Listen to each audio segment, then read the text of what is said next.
teman-teman, selamat pagi. Kembali lagi bersama Bu Grace di video pembelajaran IPA Fisika pada pertemuan kelima. Baik teman-teman, hari ini kita akan belajar tentang gerak lurus. Sebelum saya menjelaskan lebih lanjut, saya akan mengajak kalian terlebih dahulu untuk memperhatikan ilustrasi berikut ini. Pada video ini, ceritanya yaitu Pak Bagus berjalan pulang dari kantor menuju ke rumah. Pertanyaannya, apakah Pak Bagus dikatakan bergerak? Untuk menjawab pertanyaan ini, kalian harus terlebih dahulu mengetahui pengertian gerak itu apa sih sebenarnya. Gerak adalah perubahan posisi benda terhadap titik acuan. Sehingga Pak Bagus dikatakan bergerak terhadap titik acuan kantor dan rumah. Lalu bagaimana dengan mobil yang lewat? Apakah mobil dikatakan bergerak? Mobil dikatakan bergerak juga dilihat dari titik acuannya. Mobil dikatakan bergerak terhadap titik acuan kantor, rumah, dan Pak Bagus. Tetapi, mobil tidak dikatakan bergerak apabila titik acuannya seorang anak yang ada di dalam mobil.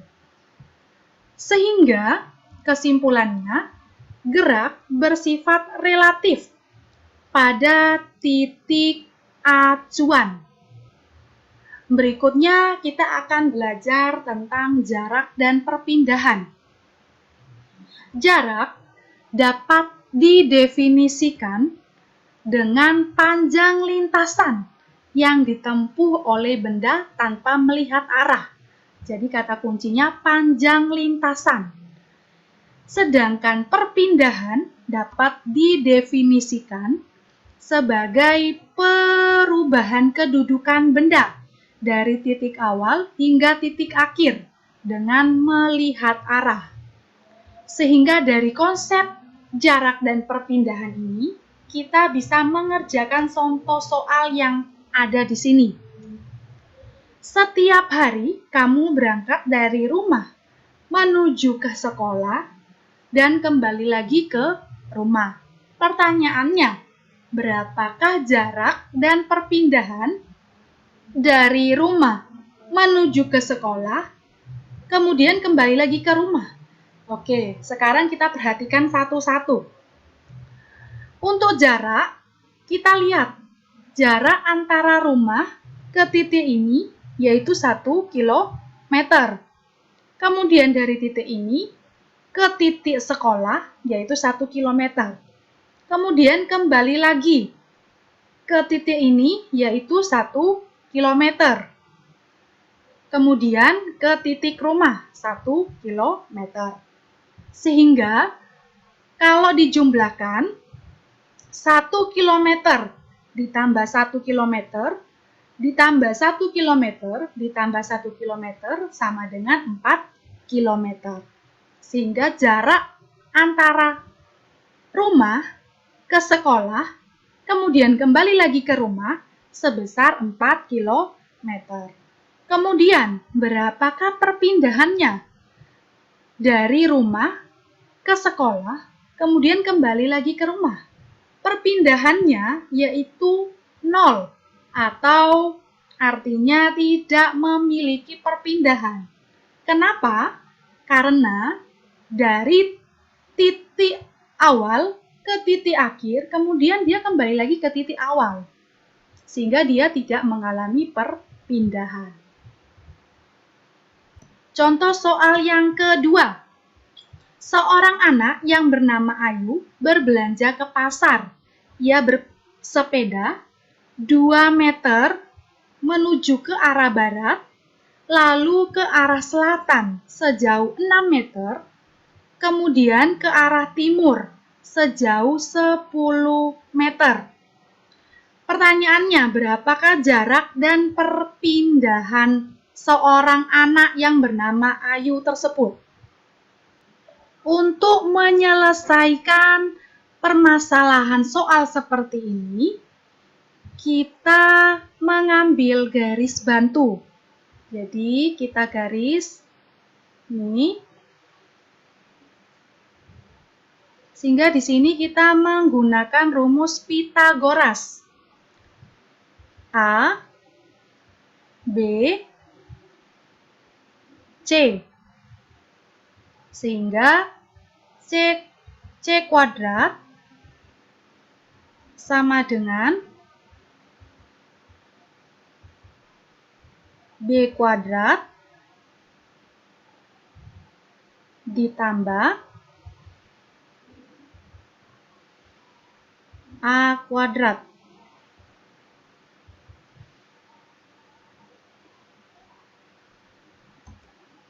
Sehingga untuk perpindahannya sama dengan akar 6 kuadrat ditambah dengan 8 kuadrat. 8 kuadrat ini asalnya dari mana? 10 dikurangi dengan 2. Ditambah dengan 6 kuadrat. Sama dengan akar 64 ditambah dengan 36. Hasilnya akar 100 sama dengan 10 meter. Sedangkan jaraknya yaitu panjang lintasan secara keseluruhan. Jadi 2 meter ditambah 2 meter ditambah dengan 10 meter. Hasilnya 18 meter. 18 meter.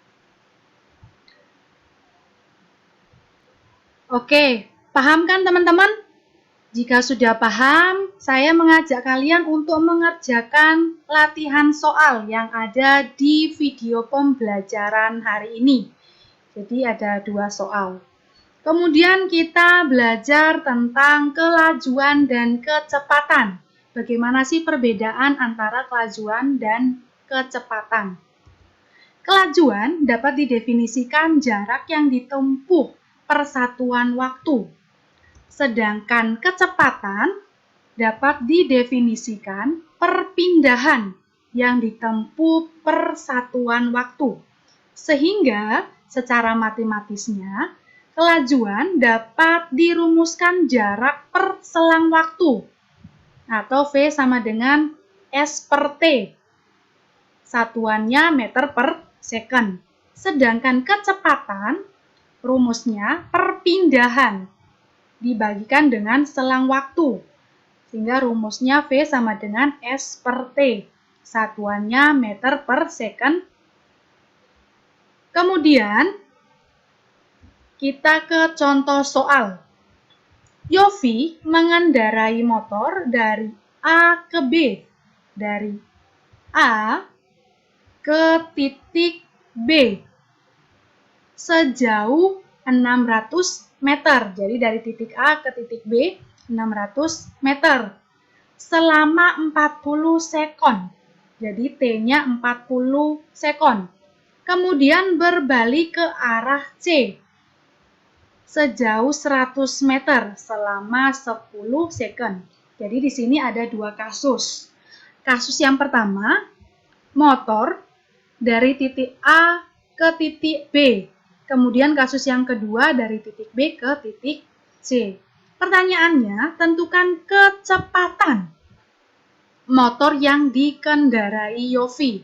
Sehingga kita tahu dari soal ini yang diketahui jarak antara A ke B yaitu 600 meter. Waktu yang ditempuh dari titik A ke B 40 sekon. Sedangkan jarak antara titik B ke C 100 meter dengan waktu yang ditempuh 10 sekon. Yang ditanya, berapa kecepatan dari titik A ke B ke C? Nah, penyelesaiannya sama.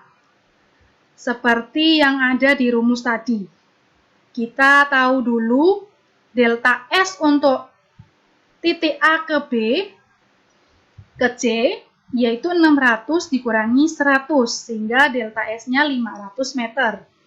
Waktu yang ditempuh dari titik A ke B ke C tinggal kita selisihin 40 dikurangi 10. Hasilnya 30 sekon. Sehingga rumusnya delta S per delta T sama dengan 50 dibagi 30. Hasilnya 16,7 meter per sekon. Kemudian, tentang percepatan.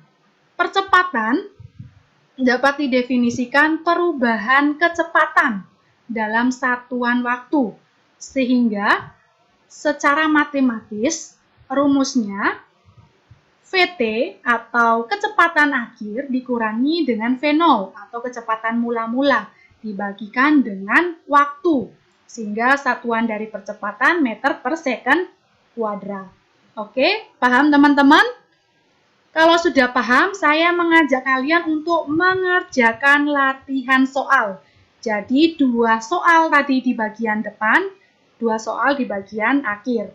Jadi ada 4 soal. Silakan kalian kerjakan, kemudian upload di kolom yang sudah disediakan di Moodle. Oke, tetap semangat. Selamat mengerjakan. Salam fisika.